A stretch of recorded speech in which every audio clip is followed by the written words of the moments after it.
What's going on, everyone? This is Adam and Craig with Grandstand Golf. In this show, we're doing round 4 DFS Showdown targets for the 2020 Masters final round. It's the first time since Thursday we actually have one round in one day.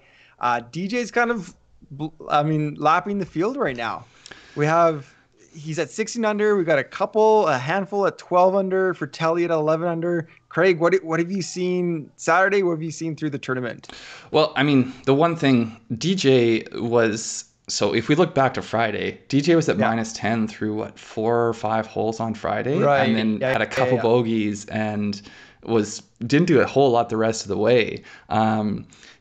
He's starting to just pull away from the field, but if his Friday round had gone differently, he could have been even further out front. One of the things in terms of the course, I think one of the things that's really cool is we saw it start to firm up today. We did see that they had let the rough go uncut today, right? And I don't know. Typically we don't think of the rough really being used to protect Augusta.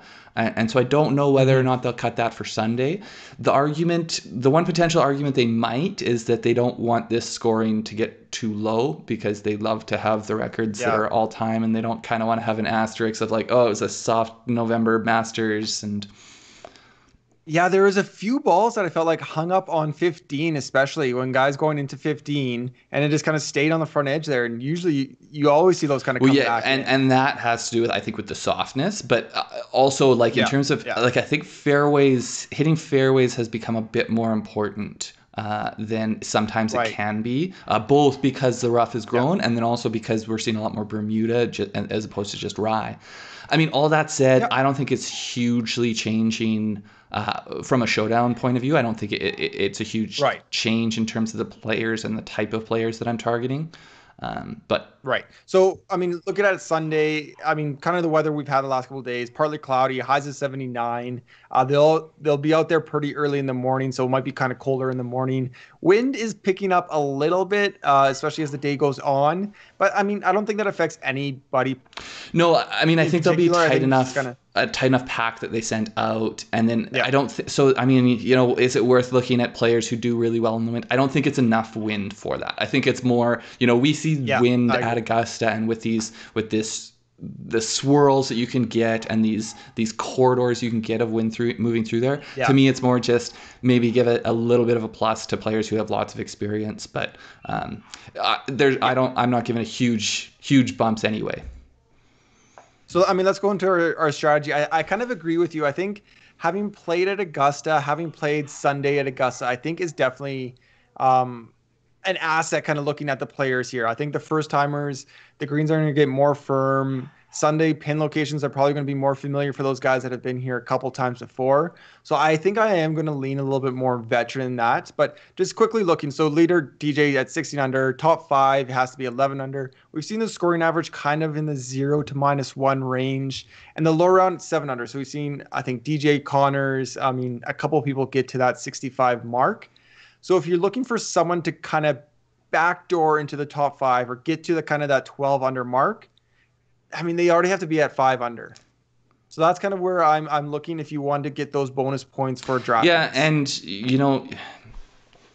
I don't think, I mean, if you can pull someone that's going to get have a crazy round and work their way into the top 5, that's great. I think if someone's at 3 or 4 or 2 under and they have a crazy round, then that's gravy too. They might not get into the top 5, but they work themselves into a top 10, and with that combined with whatever they get in terms of the round they shoot, I just think that ultimately you with the way the bonus points work out, you are going to have some high finishes, whether that's having just DJ and then choosing from amongst the other guys up there, or deciding not to go DJ is a viable strategy. I think that's a bit risky, and maybe with that said, we should just jump into your first. Well, the one thing I was going to say there is I'm not going to build my entire player pool in that top 20. I mean, if you look at I think 7K and under, the only one that fits that criteria is Shane Lowry.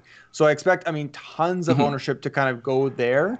But I think you're completely right. You look at guys that are currently even 1-2 that can go out and have a 67, 66 day and they're probably in the optimal lineup. And they're if you're going to choose some of these guys that are going to be very high owned, you need to look out of the top 20 to diversify your ownership.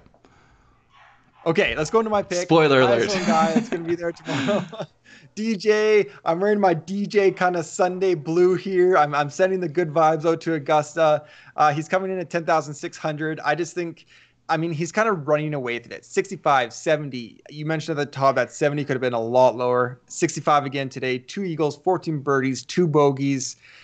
He's 4 up on the rest of the field. My strategy for tomorrow is lock him in, build from there. Differentiate however you want to differentiate. If that's leaving salary on the table, if that's getting guys that are currently not playing well, but you think can kind of sneak up on Sunday, then I think that's a good strategy.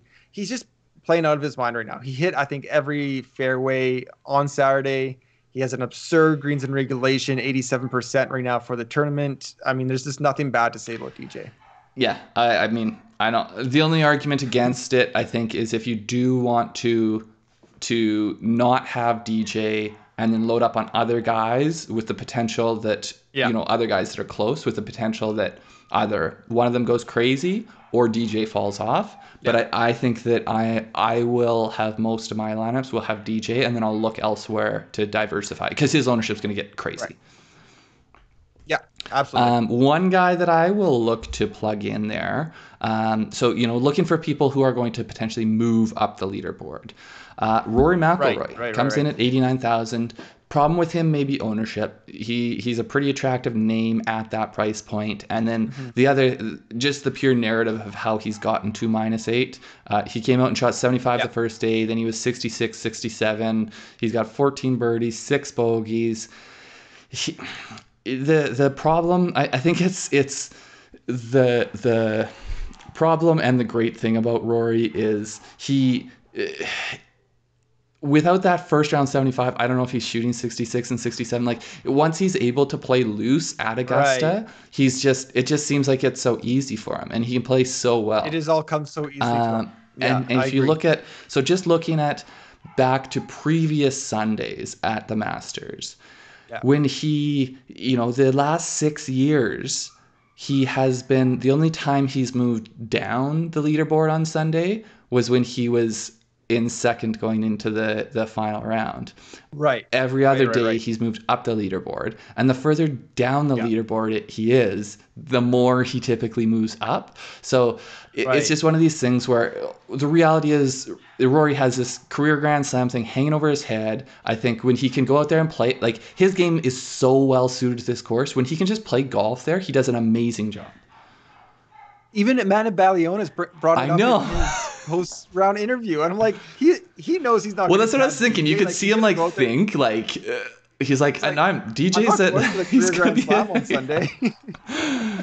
That was kind of a bizarre comment at the end, but I mean, he's my one and done pick going into the tournament. I love Rory. I think he's just going to soak up a ton of ownership. I think people will go DJ Rory, so I likely won't do that. But I think there's good pivots around there. If we want to hop into my second Let's do it. 8,700. So right below Rory. I think Rory's going to be really popular, but kind of a more boring option. We got Webb Simpson is kind of hanging out there. He's had rounds of 67, 73, 71. So not something that I'd like to see that his best round was on that Thursday. I would rather go with players that are kind of peaking through Friday and Saturday, but he has 2 eagles, tied with DJ for first on that, 11 birdies, 10 bogeys. Here's the things that I do like about Webb on Sunday. I think because he's beside Rory, he might have a little bit less ownership. I like that he hit. And sorry, when you say beside Rory, you don't mean on the leaderboard, you mean on the DraftKings pricing. Yeah. Sorry, for DraftKings pricing. For Saturday, he was 14 of 18 greens in regulation, so about 78%. And then looking back at his last 2 Masters, he doesn't have great Masters history, but I think he's kind of a better player now than he was then. But anyways, his last 2 Sundays, 68.5 scoring average.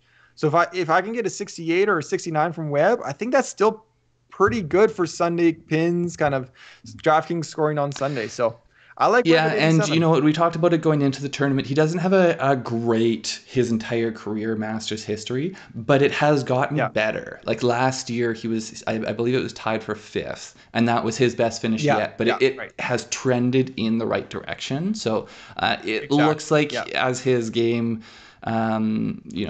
has matured. His understanding of Augusta has matured along with it. I like him. I think he is a good shot to move up the leaderboard. I do agree with the idea of pivoting off Rory, or else, if not, looking for, if you are going to go DJ Rory, you need to find some very obscure people if you want to have, or leave some serious money on the board, which might get difficult once you plug those guys in. Exactly. My next one here, though. So this is, we talked about how maybe experience is something you want as the course gets harder and gets back to more what we typically see from Augusta, but I'm going the opposite direction with this one. Sungjae Im, he's 8,300. He's minus 12, so he's right in that pack. He was 66, 70, 68, 19 birdies, 7 bogeys. I just think, so he's coming in cheaper than both Cam Smith and Answer, who are, Cam Smith does have a few starts here. Answer, it's also his first time. I just think, to me, they're underselling Sungjae a bit. I think that he should be priced right along with those guys. In terms of the, we always talk about breaking down how a player plays and how they find their advantages. He's a positive player across the strokes gain, the sphere. He has distance off the tee, but also distance and accuracy, which if the rough does play trickier, I think that's just going to be a plus. He's not crazy long by any means, but he's consistently a positive strokes gain off the tee player, which to me, really gives you a baseline of competency at Augusta. Last thing, he's tied for first par 4 birdies with 8. There's one other guy there, that's JT, who, he's been playing pretty well. The thing, if people are only getting it done on the par 5s here, I think it can be like, okay, well, does that give them a ceiling of okay, they're only going to maybe get to like minus 4-ish, but if they can score on the par 4s and pick them up on the par 5s, then you could potentially go really low. So I think he's maybe a bit more volatile than a lot of these more blue chip names, but he's tied for second right now. You just have to like his chances of ending up really high on that leaderboard. Yeah, par 4 scoring is always a big deal. I mean, going into Augusta, then at Augusta, former PGA Tour Rookie of the Year, a guy that has been high on, but he just hasn't had good form really since the COVID restart. But that's clearly, I think, kind of reversing trend. Yeah, and last thing, I guess, I love to see him. He played well today, which I think today is the one that's most indicative of how tomorrow's going to play. It was definitely firmer than it was the first 2 days. Yeah. My last pick, my third and final pick. So I said kind of at the top that Shane Lowry, I think, is going to soak up a ton of ownership. He's at 6,400. I like a guy kind of just above that, Kevin Na. He's coming in at 7,000. I talked about him for round 2 showdown actually on our website, because after Thursday, he had 18 of 18 greens in regulation, and he's had a bad day on the greens. I'm like, he's going to reverse it. Yeah. Went out round 2, got that 68. Well, we know he can go out there and make putts, so... And if he's hitting the ball well, you like him, typically. Yeah, exactly. So 73, 68, 69. He's 6 under right now, 11 birdies, 5 bogeys. He's been really, really solid greens in regulation. Again, tied for 7th in the field on Saturday, 14 of 18, almost 78%. I just think, again, like Webb, not the best history at Augusta, but I think he does have a couple top 12. He does have. He's a bit volatile in terms of his history. He has missed cuts, but he also has decent finishes. I just think right now where he is with how his irons are, I think trickier greens kind of help someone like Kevin Na. I think he can navigate it potentially better than these first timers or younger guys. So I think he's just a sneaky top 10 potential. I mean, to me, he's a little bit the one that got away for me, because I was flirting with a bunch of guys down in that, for the full tournament lineups. I was flirting with a bunch of guys down in that range, and I didn't end up using him. But I'm wishing I plugged him in, obviously, because he'd be, some of my 5 out of 6s would have been 6 out of 6s if I'd used him. Yeah. Okay, my last one here, Lee Westwood. He comes in at 7,400. And do you actually want to check on that real quick, on that pricing? Because I think that I updated that, but I might not have. But But we had 68 round 1, 74 round 2, 71 round 3. So he was 1 under today. 11 birdies, 8 bogeys. So he's made a lot of birdies for someone that's only 3 under. I think that. Okay, so 75. Okay, it seemed wrong to me. I think I when I was updating that, I missed it. Tied for 10th in driving accuracy. Like I was saying, I think driving might come a little bit more into play tomorrow, depending on what they do with this rough, and also it gives you that baseline. But he's doing very well in terms of accuracy, and he's above average for distance. So he's a huge. If we had strokes gain stats, he'd be a huge plus off the tee, giving him a really good baseline. Yeah. And if you look at his Masters history, he's been top 20 or better in 7 of his last 8 starts. I think 5 of those 8 are top 10s. Yes, we know he is now a bit older than he was throughout that time. Two second place finishes. But it's just the if we, he's played these Sunday pin locations a few times. So whether he's in a good spot in the fairway or if he's not in a good spot, he knows when he can go at it. He knows when he can't. He knows if he can't go at it, where's a good place to put it to give himself an easier way to get down with par. I just, I was speaking a little bit about how you don't need the experience when I was talking about Sungjae, but I think once you start to lean on. Yeah, and once you start to get to, you need to plug some guys in that are a bit cheaper. I don't mind taking some of those guys that do have experience, because I think it really prevents them from blowing up and ruining your showdown lineup.